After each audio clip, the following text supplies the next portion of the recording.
ओम शांति।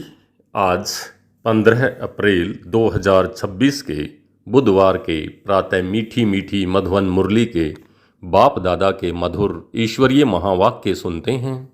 मीठे मीठे प्यारे प्यारे बाप दादा ने कहा, मीठे बच्चे, तुम्हारा स्वधर्म शांत है। सच्ची शांति शांति धाम में मिल सकती है।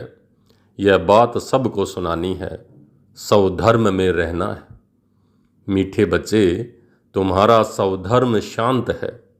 सच्ची शांति शांति धाम में मिल सकती है। यह बात सबको सुनानी है। स्वधर्म में रहना है। प्रश्न है, कौन सी नॉलेज एक बाप के पास है जो अभी तुम पढ़ते हो? कौन सी एक नॉलेज जो बाप के पास है जो तुम अभी पढ़ते हो? उत्तर है, पाप और पुण्य की नॉलेज। भारतवासी जब बाप को गाली देने लगते हैं तब पाप आत्मा बनते, और जब बाप को और ड्रामा को जान लेते हैं तब पुण्य आत्मा बनते। यह पढ़ाई तुम बच्चे अभी ही पढ़ते हो। तुम जानते हो सबको सद्गति देने वाला एक ही बाप है। मनुष्य मनुष्य को सद्गति अर्थात मुक्ति जीवन मुक्ति दे नहीं सकते। गीत चला, इस पाप की दुनिया से दूर कहीं ले चल। ओम शांति। बाप बैठकर बच्चों को समझाते हैं कि यह है पाप आत्माओं की दुनिया। भारत को ही कहेंगे कि भारत पुण्य आत्माओं की दुनिया थी, जहाँ देवी देवताओं का राज्य था। यह भारत सुख धाम था और कोई खंड नहीं थे। एक ही भारत था। चैन अथवा सुख उस सतयुग में था जिसको स्वर्ग कहते हैं। यह है नर्क। भारत ही स्वर्ग था, अभी नर्क बना है। नर्क में चैन अथवा सुख शांति कहाँ से आए? कलयुग को नर्क कहा जाता है। कलयुग अंत को और ही रौरव नर्क कहा जाता है, दुख धाम कहा जाता है। भारत ही सुख धाम था जब इन लक्ष्मी नारायण का राज्य था। भारतवासियों का गृहस्थ धर्म पवित्र था, प्योरिटी भी थी, सुख शांति भी थी और संपत्ति भी बहुत थी। अब वही भारत पतित बना है, सब विकारी बने हैं। यह है दुख धाम। भारत सुख धाम था और जहाँ हम आत्माएं निवास करती हैं वह है शांति धाम। शांति वहाँ शांति धाम में ही मिल सकती है। आत्मा शांत वहाँ ही रह सकती है जिसको स्वीट होम निराकारी दुनिया कहा जाता है। वह है आत्माओं का घर। वहाँ जब रहते हैं तो आत्मा शांति में है। बाकी शांति कोई जंगल आदि में जाने से नहीं मिल सकती। शांति धाम तो वहाँ ही है। सतयुग में सुख भी है, शांति भी है। यहाँ दुख धाम में शांति हो नहीं सकती, शांति धाम में मिल सकती है। सुख धाम में भी कर्म होता है, शरीर से पार्ट बजाना होता है। इस दुख धाम में एक भी मनुष्य नहीं जिसको सुख शांति हो। यह है ही भ्रष्टाचारी पतित धाम। तब तो पतित पावन को बुलाते हैं, परंतु उस बाप को कोई जानते नहीं, इसलिए निधन के बन पड़े। ऑर्फन होने के कारण आपस में लड़ते झगड़ते हैं। कितना दुख अशांति मारा मारी है। ये है ही रावण राज्य। राम राज्य मांगते हैं। रावण राज्य में ना सुख है और न ही शांति है, और राम राज्य में सुख शांति दोनों थे। आपस में कभी लड़ते झगड़ते नहीं थे। वहाँ 5 विकार होते ही नहीं। यहाँ 5 विकार हैं। पहला है देह अभिमान मुख्य, फिर काम क्रोध। भारत जब स्वर्ग था तो यह विकार नहीं थे, वहाँ देही अभिमानी थे। अभी सब मनुष्य देह अभिमान में हैं। देवताएं थे देही अभिमानी, तो देह अभिमान वाले मनुष्य कभी किसी को सुख नहीं दे सकते, एक दो को दुख ही देते हैं। ऐसे मत समझो कोई लखपति करोड़पति पद्मपति हैं तो वे सुखी हैं, नहीं। यह तो सब माया का भभका है, माया का राज्य है। अभी उनके विनाश के लिए यह महाभारत लड़ाई सामने खड़ी है। इसके बाद फिर स्वर्ग के द्वार खुलते हैं। आधा कल्प के बाद फिर नरक के द्वार खुलते हैं। यह बातें कोई शास्त्रों में नहीं है। भारतवासी कहते हैं जब भक्ति करेंगे तब भगवान मिलेगा। बाबा कहते हैं जब भक्ति करते करते बिल्कुल नीचे आ जाते हैं तब मुझे आना पड़ता है। स्वर्ग की स्थापना करने, अर्थात भारत को स्वर्ग बनाने। भारत जो स्वर्ग था वह नर्क कैसे बना? रावण ने बनाया। गीता के भगवान से तुमको राज्य मिला, 21 जन्म स्वर्ग में राज्य किया, फिर भारत द्वापर से कलयुग में आ गया, अर्थात उतरती कला हो गई। इसलिए सब पुकारते रहते हैं, हे पतित पावन आओ। पतित मनुष्य को सुख शांति पतित दुनिया में मिल ही नहीं सकती। कितना दुख उठाते हैं, आज पैसा चोरी हुआ, आज दिवाला मारा, आज रोगी हुआ, तो दुख ही दुख है ना। अभी तुम सुख शांति का वर्षा पाने का पुरुषार्थ कर रहे हो, बाप से स्वर्ग का वर्षा लेने का पुरुषार्थ कर रहे हो। सदा सुखी बनाने वाला एक ही बाप है, सदा दुखी बनाने वाला है रावण। यह बातें भारतवासी नहीं जानते हैं। सतयुग में दुख की बातें होती ही नहीं, कभी रोना पीटना नहीं पड़ता, सदैव सुख ही सुख है। वहाँ देह अभिमान अथवा काम क्रोध आदि होते ही नहीं। जब तक 5 विकारों का दान ना दें तब तक दुख व ग्रहण छूट नहीं सकता। कहते हैं ना, दे दान तो छूटे ग्रहण। तो इस समय सारे भारत को 5 विकारों का ग्रहण लगा हुआ है। जब तक यह 5 विकार का दान न दें तब तक 16 कला संपूर्ण देवता बन न सकें। बाप सर्व का सदगति दाता है। कहते हैं गुरु बिगर गति नहीं, परंतु गति का भी अर्थ समझते नहीं। मनुष्य की गति सदगति माना मुक्ति, जीवन मुक्ति, सो तो बाप ही दे सकते हैं। इस समय सबकी सदगति होनी है। दिल्ली को कहते हैं न्यू दिल्ली और पुरानी दिल्ली, परंतु अब न्यू तो है नहीं। न्यू वर्ल्ड में न्यू दिल्ली होती है, ओल्ड वर्ल्ड में तो ओल्ड दिल्ली ही होती है। बरोबर जमुना का कंठा था, दिल्ली परिस्तान थी, सतयुग था ना, तो देवी देवताएं राज करते थे। अभी तो पुरानी दुनिया में पुरानी दिल्ली है, नई दुनिया में तो इन लक्ष्मी नारायण का राज्य था। भारतवासी ये भूल गए हैं।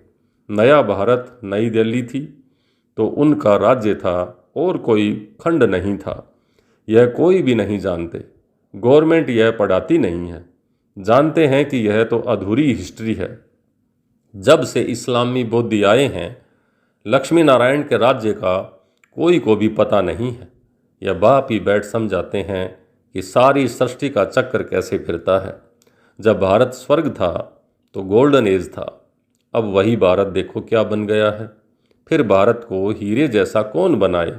बाप कहते हैं जब तुम बहुत पाप आत्मा बन जाते हो तब मैं आता हूँ पुण्य आत्मा बनाने। यह ड्रामा बना हुआ है जिसको कोई भी नहीं जानते। नॉलेज सिवाय बाप के कोई दे न सके। नॉलेजफुल बाप ही है, वह आकर पढ़ाते हैं। मनुष्य मनुष्य को कभी सदगति दे नहीं सकते। जब देवी देवता थे तो सब एक दो को सुख देते थे, कोई भी बीमार रोगी नहीं होते थे। यहाँ तो सब रोगी हैं। अब बाप आए हैं फिर से स्वर्ग बनाने। बाप स्वर्ग बनाते हैं, रावण नरक बनाते हैं। यह खेल है जिसको कोई भी नहीं जानते हैं। शास्त्रों का ज्ञान है फिलॉसफी। भक्ति मार्ग वह कोई सदगति मार्ग नहीं है। यह कोई शास्त्रों की फिलॉसफी नहीं है। बाप कोई शास्त्र नहीं सुनाते। यहाँ है स्पिरिचुअल नॉलेज, रूहानी ज्ञान। बाप को स्पिरिचुअल फादर कहा जाता है। वह है आत्माओं का बाप। बाप कहते हैं मैं मनुष्य सृष्टि का बीज रूप हूँ, इसलिए नॉलेजफुल हूँ। इस मनुष्य सृष्टि रूपी झाड़ की आयु कितनी है, कैसे वृद्धि को पाता है, फिर कैसे भक्ति मार्ग शुरू होता है, यह मैं जानता हूँ। तुम बच्चों को यह नॉलेज देकर स्वर्ग का मालिक बनाता हूँ, फिर तुम मालिक बन जाते हो। यह नॉलेज तुमको एक ही बार मिलती है, फिर यह गुम हो जाती है। फिर सतयुग त्रेता में इस नॉलेज की दरकार नहीं रहती। यह नॉलेज सिर्फ तुम ब्राह्मणों को है, देवताओं में यह नॉलेज नहीं है, तो परंपरा से यह नॉलेज आ न सके। यह सिर्फ तुम बच्चों को एक ही बार मिलती है, जिससे तुम जीवन मुक्त बन जाते हो, बाप से वर्षा पाते हो। तुम्हारे पास बहुत आते हैं, बोलते हैं मन की शांति कैसे मिले, परंतु यह कहना ही भूल है। मन बुद्धि आत्मा के ऑर्गन्स हैं। जैसे शरीर के ऑर्गन्स हैं, आत्मा को पत्थर बुद्धि से पारस बुद्धि बाप ही आकर बनाते हैं, जो सतयुग त्रेता तक चलती है। फिर पत्थर बुद्धि बन पड़ते हैं। अभी फिर तुम पत्थर बुद्धि से पारस बुद्धि बनते हो। तुम्हारी पारस बुद्धि जो थी उसमें खाद मिल गई है। अब फिर पारस बुद्धि कैसे बने? तो बाप कहते हैं, हे आत्मा, अब मुझे याद करो। याद की यात्रा से तुम पवित्र बनेंगे और मेरे पास आ जाएंगे। बाकी जो कहते हैं मन की शांति कैसे मिले, उन्हें बताओ कि यहाँ शांति है। यहाँ शांति कलयुग में हो कैसे सकती है? यह है ही दुख धाम, क्योंकि विकारों की प्रवेशता है। यह तो बेहद के बाप से ही वर्षा मिल सकता है। फिर रावण का साथ मिलने से पतित बन जाते हो। फिर बाप द्वारा पावन बनने में सेकंड लगता है। अभी तुम आए हो बाप से जीवन मुक्ति का वर्षा लेने। बाप जीवन मुक्ति का वर्षा देते हैं और रावण जीवन बंद का श्राप देते हैं। इसलिए दुख ही दुख है। ड्रामा को भी जानना है। दुख धाम में किसी को सुख शांति मिल न सके। शांति तो हम आत्माओं का स्वधर्म है। शांति धाम आत्मा का घर है। आत्मा कहती है ड्रामा स्वधर्म शांत है, हमारा स्वधर्म शांत है। यह शरीर बाजा नहीं बजाता हूँ, बैठ जाता हूँ, परंतु कहाँ तक बैठे रहेंगे? कर्म तो करना ही है। जब तक मनुष्य ड्रामा को नहीं समझें तब तक दुखी रहते हैं। बाप कहते हैं मैं हूँ ही गरीब निवाज, यहाँ गरीब ही आएंगे। साहूकारों के लिए तो स्वर्ग यही है। उन्हों की तकदीर में स्वर्ग के सुख है ही नहीं। बाप कहते हैं हम गरीब निवाज हैं। साहूकारों को गरीब और गरीबों को साहूकार बनाता हूँ। साहूकार इतना ऊंचा पद पा नहीं सकते, क्योंकि यहाँ साहूकारों को नशा है। हाँ, प्रजा में आ जाएंगे, स्वर्ग में तो जरूर आएंगे, परंतु उच्च पद गरीब ही पाते हैं।